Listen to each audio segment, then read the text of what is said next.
Well, here I have the Sigma 19mm f2.8 lens, and I have it attached to a Sony Alpha 6000 camera. And if we look on the back of the lens, you can see this little black polycarbonate slash plastic area, which we call the rear baffle of the lens. And it's held in place by 3 tiny little screws. That baffle actually constricts the flow of light passing through onto the sensor. It's appropriately sized, of course, for an APS-C size sensor, as you see here in the Alpha 6000.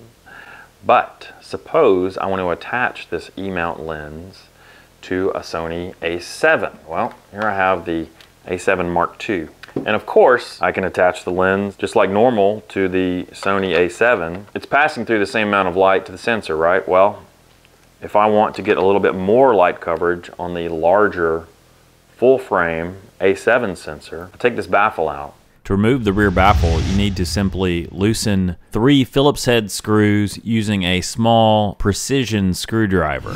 Just take your time and make sure you don't drop the screws into your lens. Once the screws are loose, the baffle will just lift out of the lens assembly. When you remove that baffle, now you've got more light passing through to the Sony A7 sensor. Yes, you still will get some vignetting, but you'll get more coverage.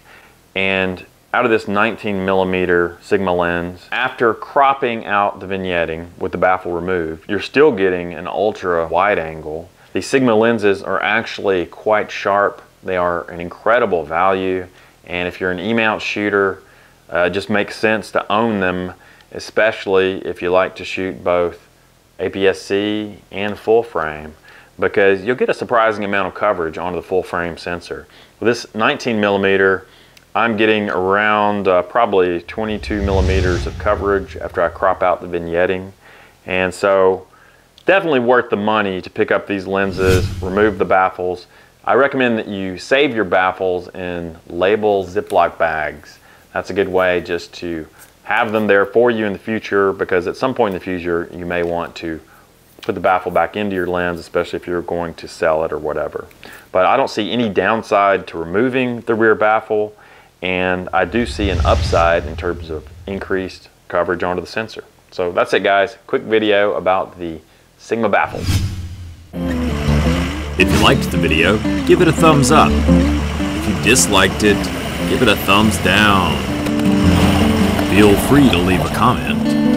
And of course, don't forget to subscribe.